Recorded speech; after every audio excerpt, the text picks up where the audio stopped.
अन्य महत्वના સમાચારની વાત કરીએ તો અમદાવાદમાં હિટ એન્ડ રનમાં એકનું મોત નીપજ્યું છે। મોટેરામાં હિટ એન્ડ રન સીસીટીવીમાં કેદ થયો છે। આ સમગ્ર બનાવ ડમ્પર ચાલકે બાઇક ચાલકની અડફેટે લીધો। અકસ્માતમાં યુવતીનું મોત નીપજ્યું છે। બાળકની અડફેટે લઈ ડમ્પર ચાલક ફરાર થયો હતો। સ્થળ પરથી ડમ્પર ચાલક ફરાર થયો તો મૃતકના પિતા પોલીસ વિભાગમાં ફરજ બજાવે છે। समग्र घटनाना सीसीटीवी फूटेज सामे आव्या छे। दृश्यों जोई शकाय छे ते प्रमाणे डम्पर चालक टक्कर मारी अने फरार थई गयो हतो अने आ हिट एंड रननी घटनामां एकनुं मोत निपज्युं छे। बेफाम डम्पर चालके बाइकने टक्कर मारी हती।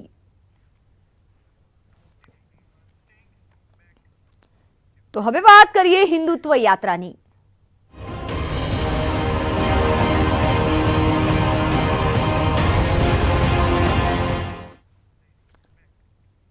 तो बात करवामां आवे 2017 में भाजपनी उत्तर गुजरात में स्थितिनी जो बात करिए, हाल भाजपनी गौरव यात्रा निकली रही है और ते दरमियान जो बात करिए मित्रों, आज अभी रूपाला जी ने और हमारे यशस्वी मुख्यमंत्री सम्माननीय भूपेंद्र भाई ने आपके सामने गौरव यात्रा के बारे में चर्चा की है।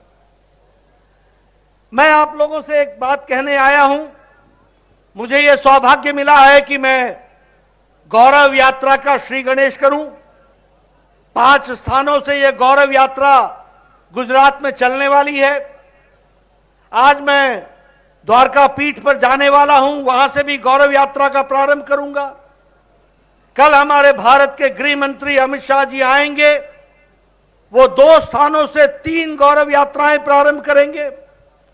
उसमें से एक गौरव यात्रा हमारे आदिवासी भाइयों को समर्पित होगी। भगवान बिरसा मुंडा को याद करके वो यात्रा चलेगी।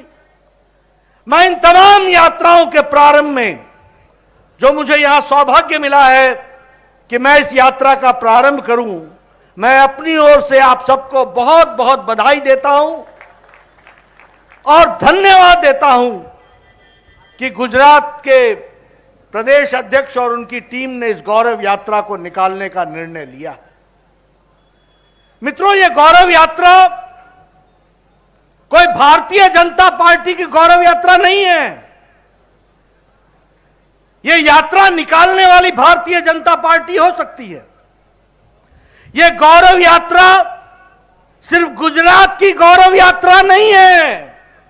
यह गौरव यात्रा भारत के गौरव को स्थापित करने वाली गौरव यात्रा है। और यह मैं कहने के लिए नहीं कह रहा हूं, हम सब लोगों के लिए सौभाग्य की बात है कि जो देश को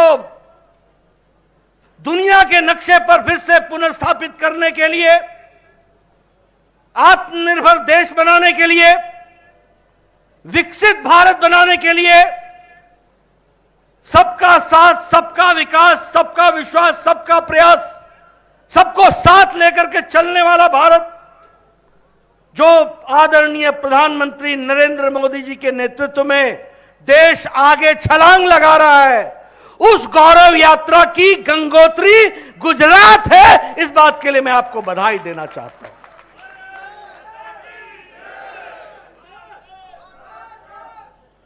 उसकी गंगोत्री है तो गुजरात है। गुजरात ने बहुत संत दिए। गुजरात धार्मिक भूमि रही है। गुजरात ने बहुत से सामाजिक सुधारक दिए। गुजरात ने बहुत से नेता भी दिए। हम अगर बापू महात्मा गांधी जी को याद करें तो वो गुजरात की धरती ने दिया। अगर हम सरदार पटेल को याद करें जिन्होंने भारत को एकता के सूत्र में बांध दिया, तो गुजरात की धरती को याद करेंगे। और भारत को आधुनिक भारत बनाते हुए दुनिया के नक्शे पर खड़ा करने का काम किया तो आदरणीय नरेंद्र भाई मोदी जी ने किया। यह भी हमको याद रखना चाहिए। इसलिए मित्रों, यह हमारा सौभाग्य है और इस सौभाग्य को ध्यान में रखते हुए यह भारतीय जनता पार्टी गौरव यात्रा निकाले, लेकिन गुजरात का एक एक व्यक्ति इस गौरव यात्रा से गौरवान्वित होना है। एक एक व्यक्ति को यह गौरव का पल के साथ अपने आप को शामिल करना है। और फिर मैं कहने के लिए नहीं कह रहा हूं मित्रों, राजनेता किस तरीके से प्रदेश और देश की तस्वीर बदलता है, इसका हमने जीता जागता प्रमाण देखा है। तो पहले गुजरात की विकास यात्रा देखी है और अब हम देश की विकास यात्रा देख रहे हैं, यह हम आपको बताना चाहते हैं। अभी अभी रूपाला जी ने आपके सामने बताया कि यहां बबूल के जंगल होते थे। अरे भाई, जब बबूल को उगाने वाली पार्टी होगी तो बबूल ही उगेगा ना।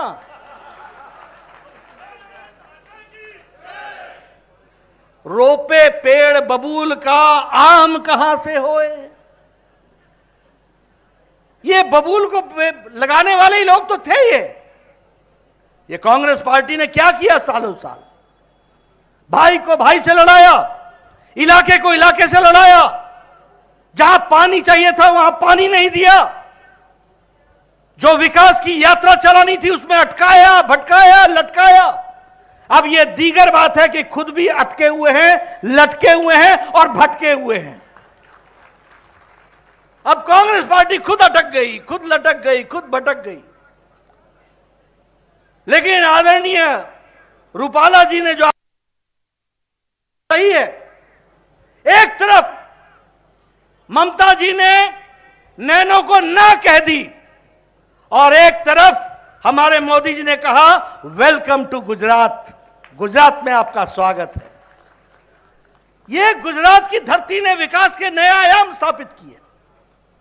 मुझे याद है जब नए नए मुख्यमंत्री बने थे आदरणीय मोदी जी, उनको मैं हिमाचल में स्वागत के लिए ले जा रहे थे।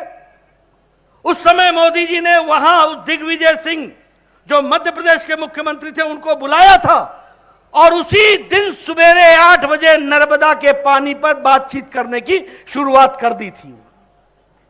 यह मैं आपके सामने इसलिए बता रहा हूं कि शुरू से उनकी तड़प थी कि हमारा गुजरात, जो कभी सरदार पटेल ने सोचा था कि हम इसको हरा भरा करेंगे, 2 साल नहीं बीते, 5 साल नहीं बीते, 3-3 दशक बीत गए, सुध नहीं ली, उसको रास्ता दिखाने का काम किया तो आदरणीय नरेंद्र भाई मोदी हमारे उस समय के मुख्यमंत्री और आज के प्रधानमंत्री जी ने किया। मित्रों, विकास की मैं बहुत सी कहानियां आपके सामने रख सकता हूं, लेकिन मैं आप लोगों को बताना चाहता हूं कि आप और हम बड़े खुशनसीब हैं कि आज नरेंद्र भाई मोदी हमारे देश के प्रधानमंत्री हैं। आज कोरोना की लड़ाई जिस तरीके से इस शताब्दी की सबसे बड़ी लड़ाई थी, आप अमेरिका की तस्वीर उठा के देखिए, आज भी आधे लोग आपको मास्क लगा के फिरते हुए दिखेंगे। आप यूरोप की तस्वीर उठा के देखिए, अभी भी आपको वहां पर लोग मास्क लगाए हुए दिखेंगे। आप अमेरिका की तस्वीर उठाइए, जो बाइडेन भी पहले मास्क उतारता है तब माइक पर बोलना शुरू करता है। लेकिन यहां आप लोग बड़े नजदीक नजदीक बैठे हैं और किसी के भी मुंह पर मास्क नहीं है। यह इसलिए हुआ है कि प्रधानमंत्री मोदी जी ने 217 crore double dose with booster हमारे को सुरक्षा कवच दिया है, तो 130 करोड़ की जनता उसमें से निकल करके आई है। वैक्सीन की बात करें, मैं बार बार इस बात को बोलता हूं, इस देश में 25 साल लग गए ट्यूबरक्लोसिस की दवा पहुंचने में, इस देश में 28 साल लग गए स्मॉल पॉक्स की दवा को पहुंचने में, इस देश में लगभग 25 से 30 साल लग गए पोलियो की दवा को पहुंचने में, इस देश में 100 साल लग गए जापानी बुखार की दवा को पहुंचने में। लेकिन मोदी जी ने इस देश में 9 महीने के अंदर 2-2 वैक्सीन बना करके दी और आप सबको सुरक्षित करने का काम किया।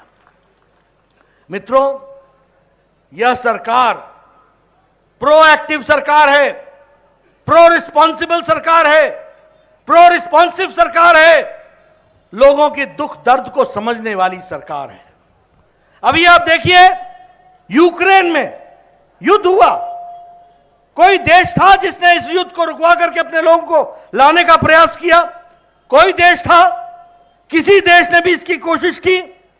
लेकिन हां, मैं गौरव के साथ कह सकता हूं कि जब यूक्रेन में युद्ध चल रहा था तो हमारे प्रधानमंत्री जी ने एक ही स्वर में पुतिन से बात की, दूसरे फोन से उन्होंने जेलेंस्की से बात की और युद्ध को रुकाया और 22,000 बच्चों को एक सप्ताह के अंदर वापस सुरक्षित घर पहुंचाया, जिसमें से 2,000 बच्चे गुजरात के भी थे। आज गौरव यात्रा इस बात के लिए निकलनी चाहिए कि हमारा प्रधानमंत्री ऐसा है जो देश को सुरक्षित रखता है। और उसी तरीके से जब मैं 22,000 बच्चों की बात कर रहा हूं तो मैं यह भी बताना चाहता हूं कि युद्ध को जब रुकवाया था तो दूसरे देश के बच्चे भी भारत का झंडा लेकर के वो भी तर गए थे, वो भी हमको याद रखना चाहिए। मित्रों, आज विकास की एक नई कहानी लिखी जा रही है।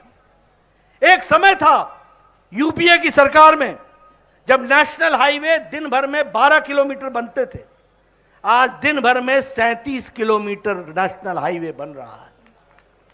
एक समय था जब रेलवे लाइन एक साल के अंदर 375 किलोमीटर बनती थी, आज 1458 किलोमीटर रेलवे लाइन बन रही है, रेलवे की लाइन लग रही है।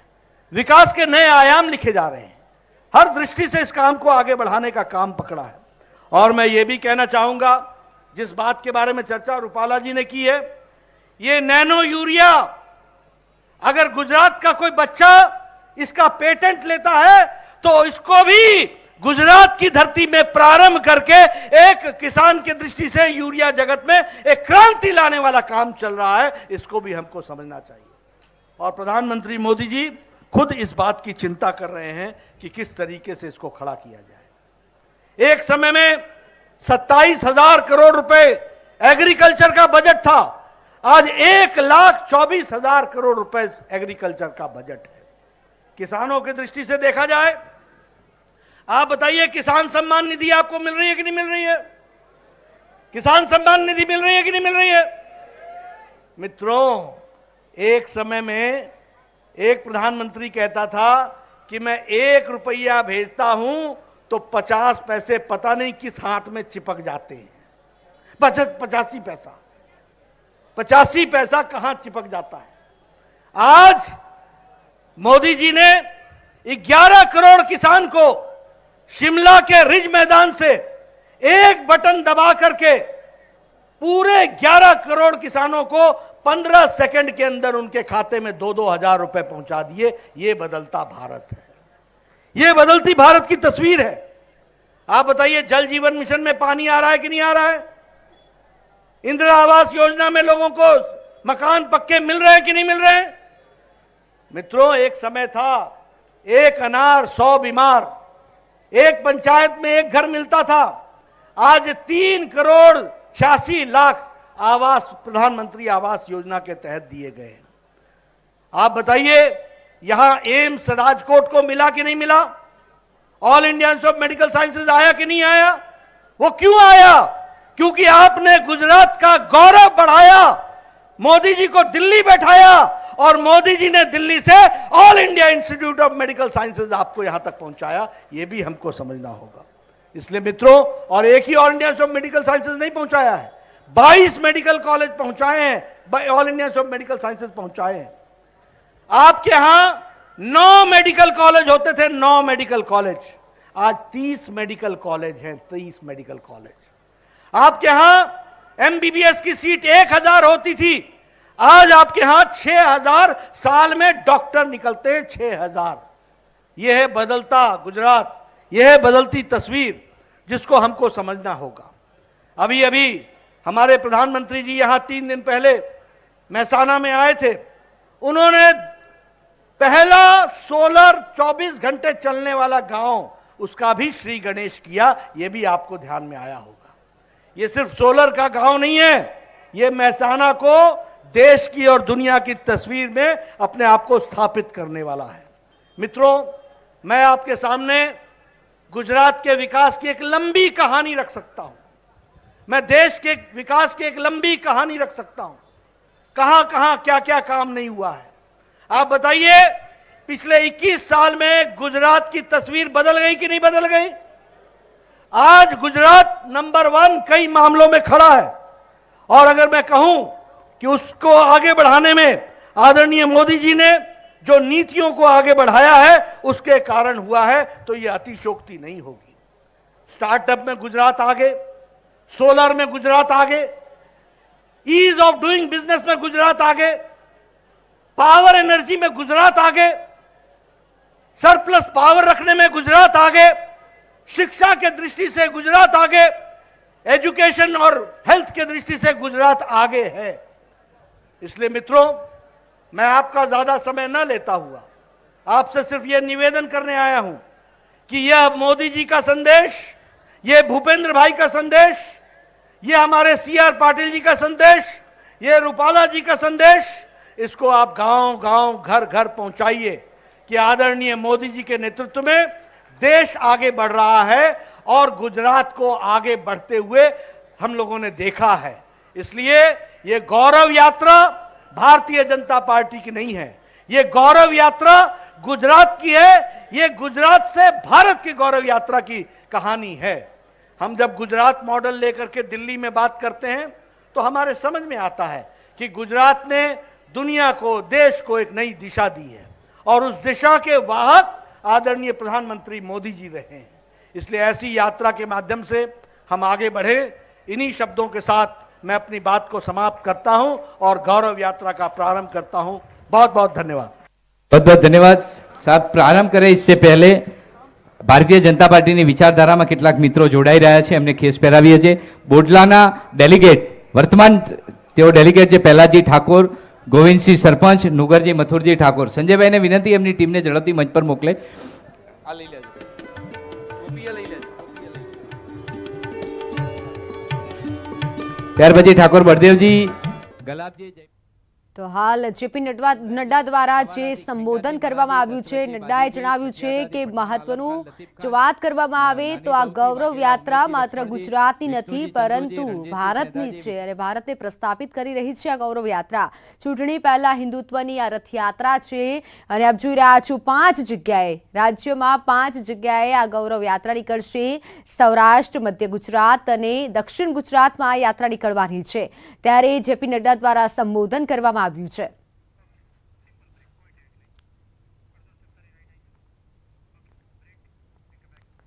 તો હાલ સમાચારમાં સમય થયો છે વિરામનો।